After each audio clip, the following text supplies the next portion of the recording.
President Carlos Salinas forever changed Mexico. He transitioned Mexico into a free market economy, ushered in democracy, and was the driving force behind NAFTA, the largest free trade zone in the world. But the end of the Salinas administration would be marked by a currency devaluation strategy that went horrifically wrong. This economic catastrophe, along with corruption allegations, destroyed the president's reputation. To learn more about this critical time in Mexican history, check out the previous part of this series by clicking in the top right corner or following the link below. Otherwise, stay here to learn how NAFTA linked the destiny of all three amigos. For better or worse, the three North American economies are handcuffed to each other. The three federations will either prosper or fail as one. But the evidence shows that North Americans should feel pretty good about their economic future. Here's why. US politician Ross Perot predicted that NAFTA would create a giant sucking sound of US jobs going south. While correct, Perot failed to see that the giant sucking sound would flow in every direction imaginable, and even suck in jobs from Europe and Asia. Yes, it is true that a lot of US jobs and investment went south, but a lot of Mexican investment also went north. Take, for example, Rossini, one of the biggest brake manufacturers in the world. A majority of North American pickups use parts manufactured by this Mexican-based company. While officially headquartered in the state of Coahuila, Rossini built two main manufacturing hubs in Michigan and Ohio, all thanks to NAFTA. Rossini isn't unique.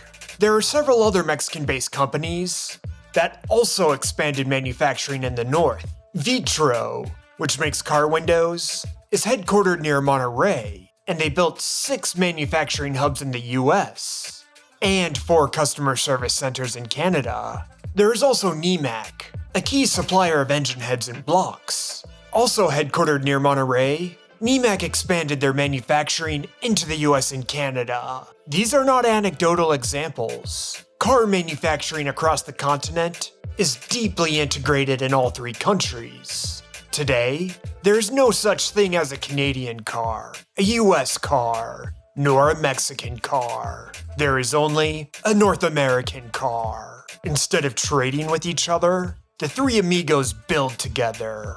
In the 1970s and 80s, there was a legitimate fear that North American manufacturing would be crushed by Asian competition. But thanks to NAFTA, those fears were mitigated. Today, the United States exports about 1.6 million cars per year, and they were built with components from both Mexico and Canada. This high volume of exports would be impossible without NAFTA. North American car manufacturing became so efficient that Asia and Europe were concerned that they couldn't keep up. As a result, foreign car companies had no choice but to invest in North America. The result is an undeniable win for the entire continent. And this map is just for final assembly. A map that included all parts manufacturing would be too cluttered to be coherent. NAFTA created a trilateral automobile manufacturing superpower. Through commercial integration, the three amigos build products that are highly competitive on the global market. Today, nearly 5 million US jobs are dependent on NAFTA. Of course, Mexico won too. Since the implementation of NAFTA, Mexican GDP per capita has grown by nearly 54%. And Mexico's income inequality also improved after the implementation of NAFTA. Mexico's contribution to the North American economy goes well beyond cheap labor. Mexico also provides a lot of brain power. Starting in 1996, Mexico made big investments into training their own engineers. In some years, Mexico had more engineering graduates than either of its northern neighbors. This investment greatly expanded the Mexican middle class, while also attracting additional foreign investment. When GE wanted to develop new technology in renewable energy, they set up shop in Mexico. When Honeywell wanted to make advancements in new safety features, they too went to Mexico. And when Boeing wanted to crash test a 727, they did it in Mexico.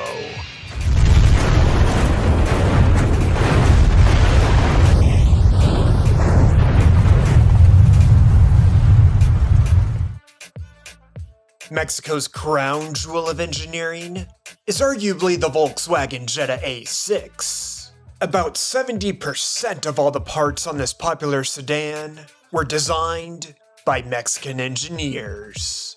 In total, nearly 900 Mexican engineers made this car possible, and the vehicles were assembled in Puebla. During peak production, Mexico built 2,500 Jettas per day, 80% of which were exported around the world, including Germany. But the Jetta A6 is unique. Most other North American manufactured goods are built and designed by all three amigos. If someone in the US buys a product that was imported from Mexico, there's a 40% chance that it contains at least one component that was made in the US. If they buy a Chinese product, that probability drops to 4%. While the automotive sector is highly integrated, it's not the only one. Aerospace, large vehicles, iron steel production, household goods, and clothing are all deeply integrated across all three countries. There is no doubt that NAFTA supercharged the North American economy, but the trilateral economy needs much more than just capital, engineers, and factories. It also needs cheap and reliable energy. When it comes to fossil fuel energy, all three amigos are big producers of natural gas and oil. Both Canada and the US rank in the top 5 of natural gas production. Mexico also fares well, ranking in the top 30. As for oil production, all three amigos rank in the top 15. When it comes to energy, a perfectly united and integrated North America would be completely energy independent.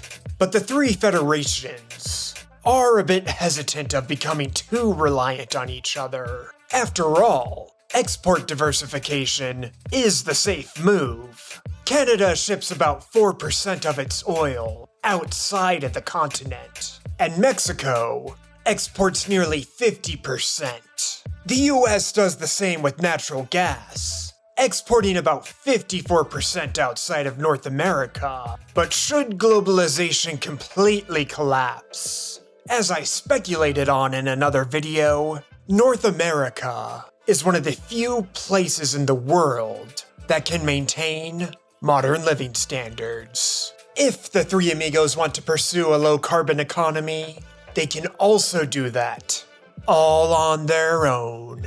If any country is serious about going green, they'll need to do it with nuclear energy. Canada just so happens to have the world's biggest uranium mine. The MacArthur River mine alone accounts for 13% of the world's uranium supply. Of course, modern nuclear facilities need to utilize high-end microchips.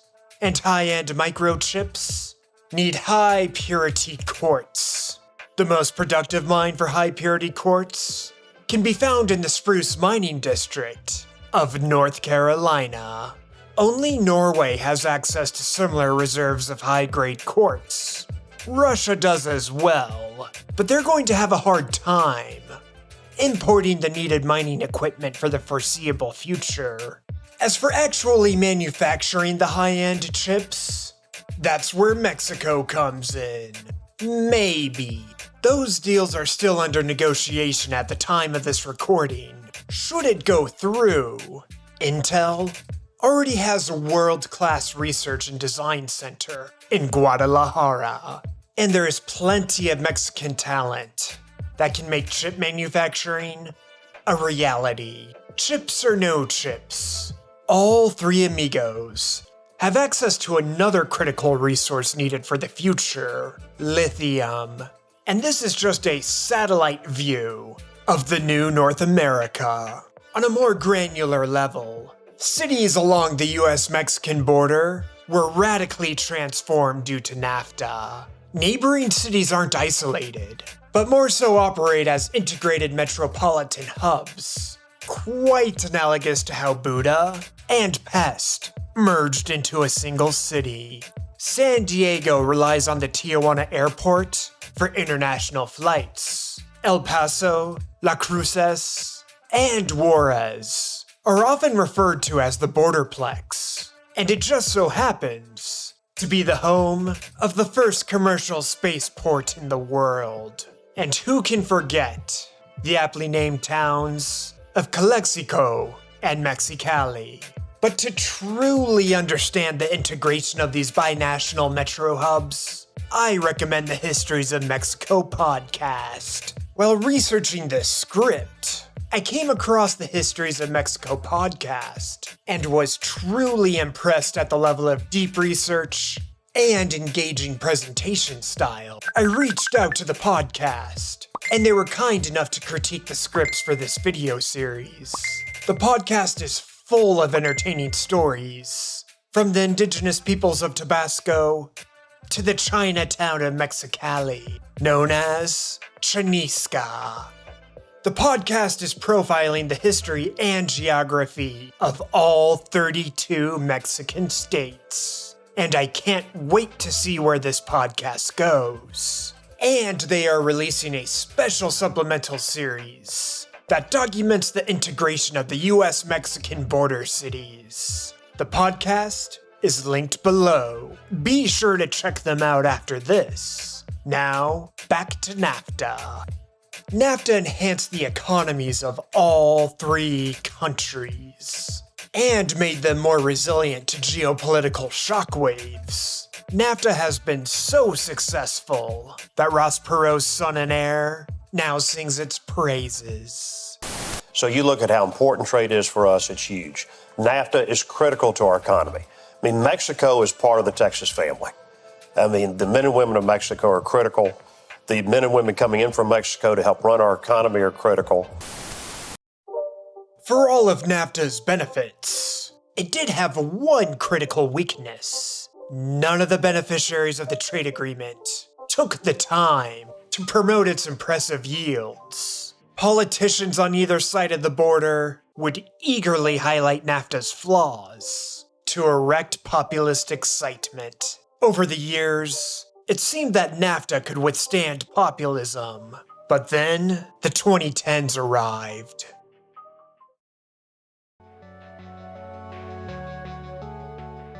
While NAFTA did a lot of good for the continent, it did cause a lot of damage to specific groups in each country. These pain points cannot be ignored. In the US, manufacturing jobs plummeted. This includes both factory workers and mechanical engineers. Some of this job loss can be attributed to advancements in robotics and the rise of China. The actual number of jobs lost due to NAFTA depends on which analysis you prefer. As for Mexico, small and medium-sized corn farmers were on the losing end of the trade deal. While the US heavily campaigns for neoliberalism and free trade, there is a bit of hypocrisy that needs exposing. The agriculture sector, for reasons that can be traced back to the Dust Bowl and the New Deal, the US government loves protecting their farm industry. This includes a mix of subsidies and protectionist tariffs, all of which vary from crop to crop. Just as Mexico refused to liberalize their oil industry, the US refused to liberalize the ag sector. This meant that Mexican corn farmers got crushed when NAFTA arrived. They were not competing on a level playing field, and small Mexican corn farmers had no chance of competing with US corn farmers that were heavily subsidized with government handouts. However, not every Mexican farmer suffered. Those who converted their crop production to avocados, tomatoes, or strawberries did very well. So well that Mexico has a trade surplus in the ag sector. Identifying which Canadians lost from NAFTA is a bit more nuanced. Generally speaking, if a Canadian industry or company was already integrated into exports, they did very well. But if a firm was too dependent on Canadian-only customers, they would suffer. It is undeniable that NAFTA was for the greater good of the continent, but it is equally undeniable that it caused a tremendous amount of suffering to a minority of the population. These weren't job losses. These were career losses. The wheels of economic progress tend to crush over the innocent, whose only crime is choosing the wrong career at the wrong time. The legitimate grievances against NAFTA created an environment ripe for political opportunism and sensationalist journalism, particularly in Mexico and the United States. Any US politician who wanted to become president would have to criticize the trade deal. Instead of creating jobs, NAFTA cost us jobs. NAFTA was a mistake. Which Democrat opposed NAFTA and other trade deals that send American jobs overseas? John Edwards is the only one. I'm John Edwards, and I approve this message. I want to be a president who focuses on smart, pro-American trade. Well, there's no doubt that NAFTA needs to be amended. But one presidential candidate sounded a bit more sincere in his criticisms of NAFTA. NAFTA is a disaster. The single worst trade deal ever made by any country anywhere in the world. Secretary of State, and I have Your husband signed NAFTA, which was one of the worst things that ever happened to the manufacturing industry. That is your opinion. You go to New England, you go to Ohio, Pennsylvania, you go anywhere you want, Secretary Clinton, and you will see devastation where manufacturing is down 30, 40, sometimes 50%. NAFTA is the worst trade deal maybe ever signed anywhere, but certainly ever signed in this country. But Trump wasn't the only trade skeptic nativist to rise to power. Meet Andre Manuel Lopez Obrador, commonly referred to as AMLO. In a lot of ways, AMLO is a mix of both Donald Trump and Bernie Sanders. He is highly suspicious of foreigners, rails against neoliberal capitalism and free trade, is anti-tax, pro-welfare, and is quite critical of his next-door neighbor. AMLO first ran for president in 2006 and lost by a very slim margin. He never conceded and held a large protest in the Capitol. Les propongo que aquí nos quedemos, que permanezcamos aquí día y noche hasta que se cuenten los votos y tengamos un presidente electo con la legalidad mínima que nos merecemos los mexicanos.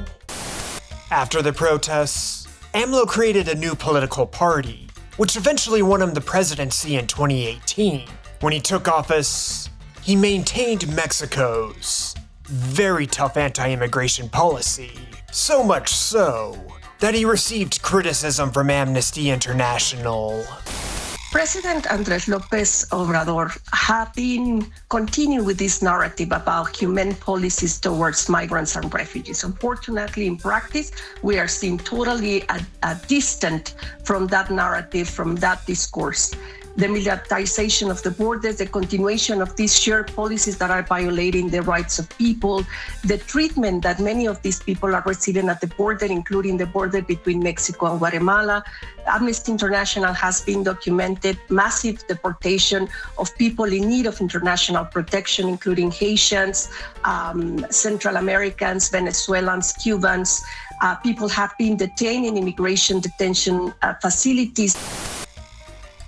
With nativism rising to power in both Mexico and the US, it seemed that NAFTA was done for. But while both presidents talked tough on NAFTA, they knew that a full-blown repeal would be catastrophic to their economies. North America had become deeply integrated, and a sudden halt to that integration would trigger a recession, if not a full-blown depression. To put it simply, none of the three amigos can build a car on their own anymore. Sure, new supply chains can be established to resurrect domestic car production, but these new supply chains would cost billions of dollars and take years, if not over a decade, to completely develop. And all of that investment from Europe and Asia would evaporate. During the spring of 2022, North American automakers faced a chip shortage, and car prices skyrocketed. And that was for just one component needed to build a new car. If similar supply chain stresses were put on brake pads, windshields, airbags, steering wheels, or any of the thousands of other components needed to build a car, it would have been a disaster. And that goes without mentioning the steel, plastic, rubber, and other materials needed to build the components in the first place. If NAFTA was killed, then the North American economy would be killed with it. North Americans would be left begging Cubans to teach them how to maintain old cars. This dilemma extends well beyond the automotive sector. Any industry that is plugged into the $10.6 trillion of North American trade was at risk. The economies of all three amigos had become quite reliant on each other. Terminating the deal without a replacement would utterly kneecap the North American economy. Luckily, cooler heads prevailed when it became very likely that AMLO would be the next Mexican president. He made 2 phone calls, one to Trump and one to the sitting Mexican president, Enrique Peña Nieto. He informed the 2 presidents that they needed to renegotiate NAFTA now.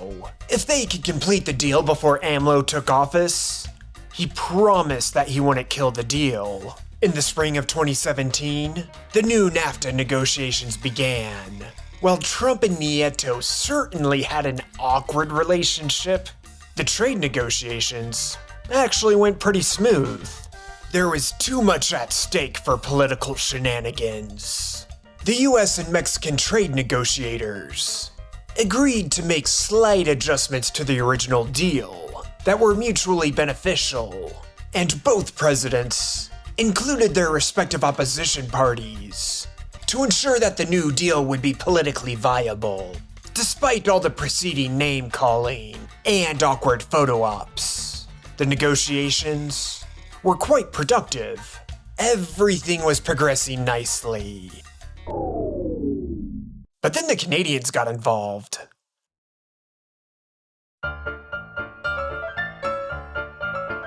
Canadian Prime Minister Justin Trudeau thought that he could use the NAFTA renegotiations as a way to win political points with his environmental base. He had already strong-armed Alberta and Saskatchewan, and now he thought he could do the same thing to Mexico and the United States.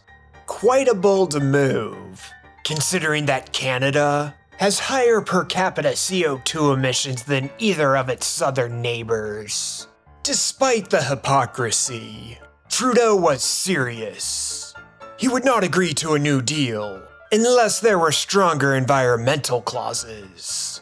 To be fair to the Prime Minister, it could be argued if environmental protections would make for good policy, but it cannot be argued if they were politically viable. getting Mexico and the United States to agree to environmental guidelines wasn't going to happen. Trump's political base included the fossil fuel sector, and he wasn't going to stab them in the back, especially for Canada. As for Mexico, there's a patriotic connection with their oil. In Mexico, the people own the oil, not corporations, and certainly not foreigners. They would never sacrifice that asset for any foreigner. AMLO has been very clear about his stance on Mexican oil throughout his career. Quitan el petróleo. Sería como desangrar a México. But Trudeau insisted, and insisted, and insisted he would not back down. But I've also said very clearly, and Canadians know this of me, that I will stand up for Canadian interests. I will only sign a deal that is good for Canada, and no NAFTA is better than a bad deal, and we've made that very clear with the President. Right now, in very intense negotiations, I would say would be the word intense with Canada. We'll see how it works out. If it doesn't work out, that's going to be fine for the country, for our country. It won't be fine for Canada. America doesn't need trade with the rest of the world nearly as much as the rest of the world needs America for trade. How much does Canada need the U.S.? Since day one, we have needed them incontrovertibly. And that's uncomfortable for many Canadians because we sort of have the junior partner sensation. But the truth is that all of our infrastructure largely points north-south, that all the various pockets of population around the country trade more with the Americans than they do with each other. BC trades more heavily with Washington State than it does with Ontario. Ontario certainly trades more with the Midwest than it does with the Atlantic or Pacific coast. Most of Alberta and Saskatchewan's trade goes south as well. So we pretty much desperately need them. By a certain point, the Canadian Conservative Party was starting to get very concerned that Trudeau's negotiation tactics would backfire. We're seeing a relationship, a key relationship with the U.S., which we should be building on the good relationship that we have. And again, Trudeau has known, certainly we all understand that Trump can be who Trump is, but the Prime Minister sure didn't help the situation. Well, we have a very respectful and grateful relationship that we have with our U.S. counterparts, and we certainly wouldn't have gone in and started to lecture on things like gender rights and the environment. The Canadian Conservatives were right to worry, as the Mexicans and Americans were growing exhausted with Trudeau's stubbornness. After all, they were working with a deadline. They had to get the deal done before AMLO took office. The Mexicans and Americans decided to have conversations without any Canadians present. There, they asked themselves something that we've all wondered at some point. Is Canada really that important? Wouldn't it be easier to just make a deal without Canada? And that's exactly what Mexico and the US did. And they were very sly about it. Sure, it would have been preferable to keep all three amigos intact, but Trudeau's stubbornness put the entire deal at risk. The Mexicans and Americans had no other choice. It was time to send Canada packing. And as both Mexicans and Americans have an appreciation for the dramatic arts, they decided to break the news to Canada in a very exciting way. Instead of privately informing Canada that they were getting kicked out, Mexico and the US decided to surprise Canada with their expulsion on stage at the end of a press conference, which led to this perfectly timed photo. This was very bad news for Canada. About 29% of Canada's GDP is based on exports to Mexico and the United States. Being expelled from NAFTA would be much more than a mild inconvenience for Canadians. But the Canadians did have an ace up their sleeve. This is Chrystia Freeland.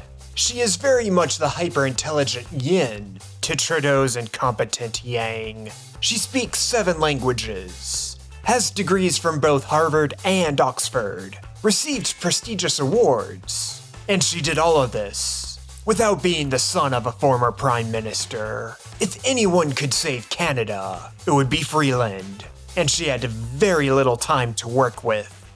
In a matter of a few sleepless days, Freeland was able to get Canada back into the trade agreement. She severely reduced Trudeau's environmental mandates, and as a cause for re-entry, she had to open the Canadian dairy market to American farmers. But that's a small price to pay to avoid an utter economic catastrophe. At long last, the people of Ontario can finally enjoy the first world luxury of properly packaged milk. With Freeland's brilliance, Canada was saved, and the three amigos remained intact. The new NAFTA would have to be ratified by each country's legislature. This would be an easy process for both Mexico and the United States. Since opposition parties were consulted during the negotiations, there was little political drama. As Canada has a Westminster-style democracy, the opposition party wasn't too involved in the negotiations. The exclusion would not have an impact on the deal's ratification, but it did lead to a drama-filled week in Ottawa. One of the good things about having a drama teacher as Prime Minister is that it's very entertaining. Our Prime Minister has been acting like he's standing up to Donald Trump, when in reality, he's just backed down. Mr. Speaker, there's a bit of a mystery here, because last week I think the Conservatives were urging us to capitulate. They were urging us to do it. Order. Well, it's funny that they would choose to use the word capitulate, because capitulate is precisely what they have done. They have capitulated on pharmaceuticals, allowing Trump to force higher drug costs on Canadian patients to boost American drug company profits. The question is, what did they get in return for all of this capitulation? Did they get an end to Buy America? Yes or no? The Honourable Minister of Foreign Affairs. As I said, Mr. Speaker, the Conservatives seem to have discovered a lot of Monday morning courage, having counseled throughout this negotiation. Well, she can misrepresent our position all she wants, so I'm trying to find out the position of this government. We know that they've backed down to Donald Trump by capping future growth of Canadian auto exports. This deal is great for the car sector. It is great for the car parts sector. Mr. Speaker, it's funny, the Liberals are trying to take credit for things we already had for 25 years. Thanks, Conservative! You know, they're trying to take credit for something that was negotiated under a previous Conservative government. We know what they sacrificed, what they gave up in backing down to Donald Trump. Higher drug costs for Canadian consumers and higher profits for American companies. We know they gave up a lot for Donald Trump, but what about on softwood lumber?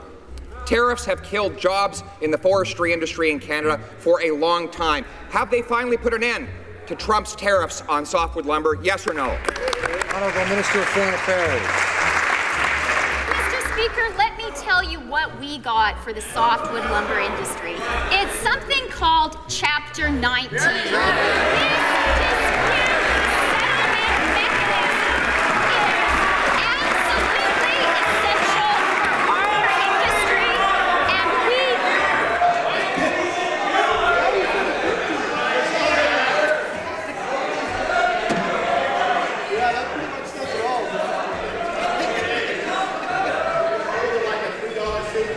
Order. Alarm. Alarm. Despite the fireworks and political posturing, Canada ratified the agreement. Each country has their own name for the new agreement, but I'm just going to keep calling it NAFTA for simplicity's sake. With the new NAFTA finalized and ratified, a celebration was in order.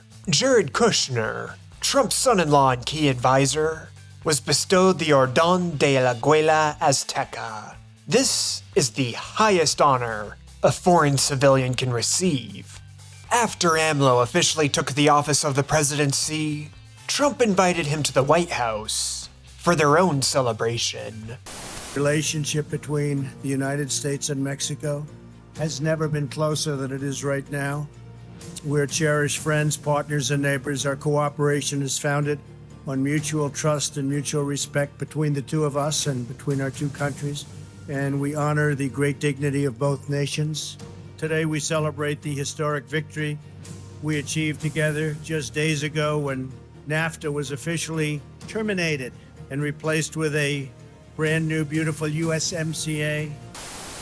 This was quite the political feat. Trump was elected on an anti-Mexican campaign, and AMLO was elected on an anti-US campaign. Yet the two nativists achieved a historical high point for US-Mexican relations. Politics is the art of the possible. Trudeau wasn't invited to the celebrations, and Freeland's dedication to Canada hasn't received enough praise.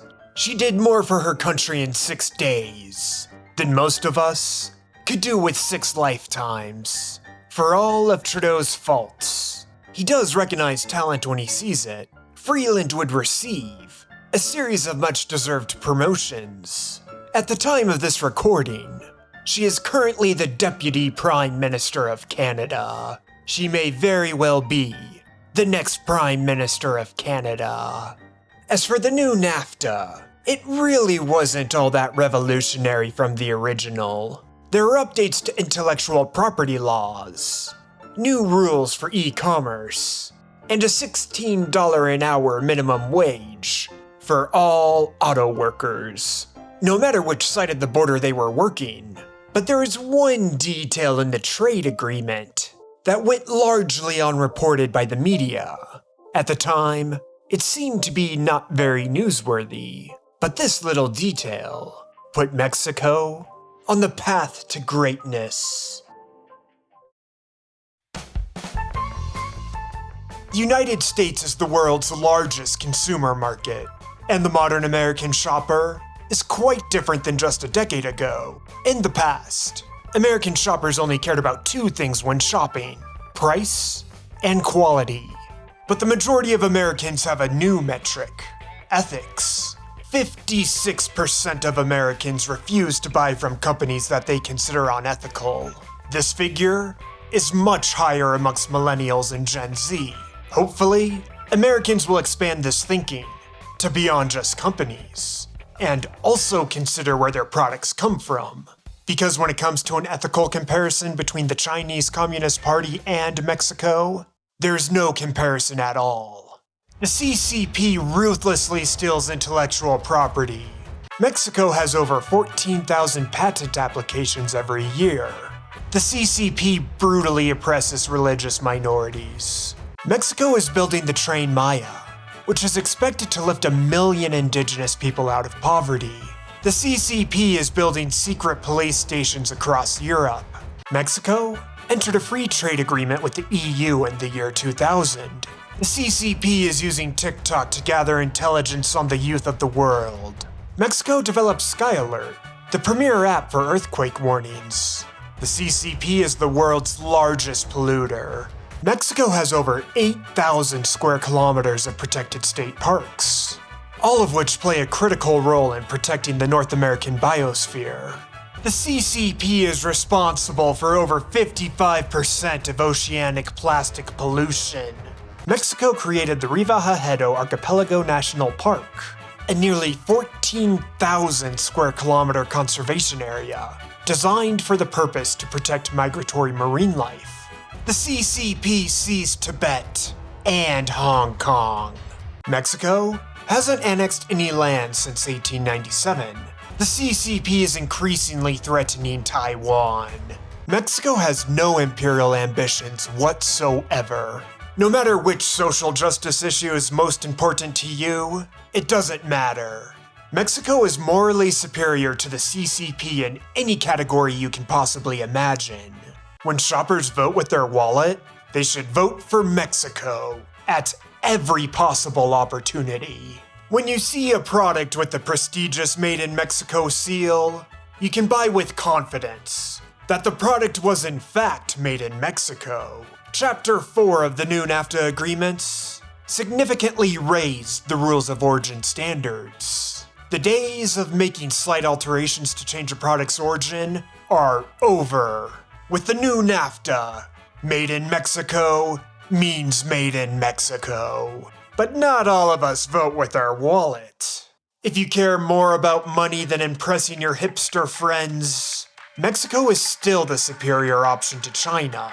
While there are variances across industries, the Mexican workforce is cheaper, more productive, and more talented than China. Labor rates in Mexico are about $3.95 an hour versus $4.50 an hour in China. And the lower cost doesn't mean lower quality. Mexico has been in the manufacturing sector for more than 60 years, and this tradition has created multi-generational talent. While China makes inferior products of dubious quality, Mexicans take pride in their craft. As the Mexican economy grows, so will wages. But this won't cause Mexico to lose its competitive edge. When Mexican wages become more expensive than China's, Mexico will maintain its cost competitive advantage. This is in large part due to their northern neighbor. Mexico gets about 76% of its natural gas from the United States. And it's dirt cheap, all thanks to the shale oil revolution. Depending on the year, natural gas prices in China are around 50 to 170% more expensive than that of Mexico. Of course, there's a tremendous shipping cost savings when buying from Mexico. In 2018, a 53-foot shipping container from China to Los Angeles would cost about $5,000. That same shipping container only costs $600 if coming from Tijuana. The close proximity also allows Mexican companies to offer far superior lead times. When working with a Mexican supplier, US and Canadian clients can expect a 1 to 2 day lead time. When working with a company in China, lead times can exceed 3 weeks. Mexico has minimal geopolitical risk. Trump may have started the trade war with China, but boy oh boy has Biden escalated that war. One of the few things that America's two political parties can agree on is that the CCP is evil. But even if the world didn't hate the CCP, the Chinese have one major flaw that can't be fixed: population collapse. Anytime a nation industrializes, they can expect to see a decline in birth rates. And the CCP decided to kick that into overdrive by implementing a one-child policy. Reliable data about China is always a challenge, but most sources would agree that China has had below replacement birth rates for around 30 years. In April of 2023, India surpassed China as the most populous nation. Combine China's low birth rates with the CCP's hatred for immigrants, and the Chinese have a declining population on their hands. The CCP has officially acknowledged that their population shrunk by nearly 850,000 people in 2022. If that's the official number provided by the Communist Party, it's fair to assume that actual numbers are much worse. China's demographics are not good. With an increasing elderly population and a declining working age population, China's dependency ratio should frighten investors and economists. If current trends hold, 25% of China's population will be over the age of 64 before the end of the decade. And with China's low GDP per capita of about 12,500 USD, the CCP is going to have a very difficult time supporting their senior population. Any company that remains in China is going to face a labor shortage, and the possibility of higher taxes and political unrest. One way or another, China's status as the world's factory will not survive this decade. Demographics are not a problem for Mexico. In fact, Mexico has one of the healthiest demographies in the industrialized world. Mexico will likely face population challenges around mid-century, but that's not a concern at the moment. For the next few decades, Mexico is ripe for economic development. While Mexico is well positioned to replace China, they are already replacing another economic giant, Germany. Germany's demographics are a lot worse than China's, and there is a good chance that the German population has already peaked. Germany's industrial sophistication and might simply can't be maintained with this demography. But I have good news for the Germans. Unlike China, Germany got rich before they got old. The German economy will have much more financial resources as it deals with population collapse. Additionally, Germany's situation is very similar to Japan's. They're both medium to ultra high-end manufacturing exporters, dealing with the shrinking population. And Japan's population crisis is more advanced than that of Germany. Germany can see what has or hasn't worked for Japan and adapt as needed. But Germany's biggest strength is Mexico. The German-Mexican partnership goes way back. When Volkswagen was looking to set up shop in the Western Hemisphere, they chose Puebla to be their new home. In 1967, they opened a new factory that manufactured the iconic Beetle, which took America by storm. And the German-Mexican partnership has grown ever since. Today, there are nearly 2,000 German companies that have operations in Mexico. Some of Germany's most recognizable brands already have operations in the Aztec nation. Despite the terrible 2020s, German investment in Mexico has expanded.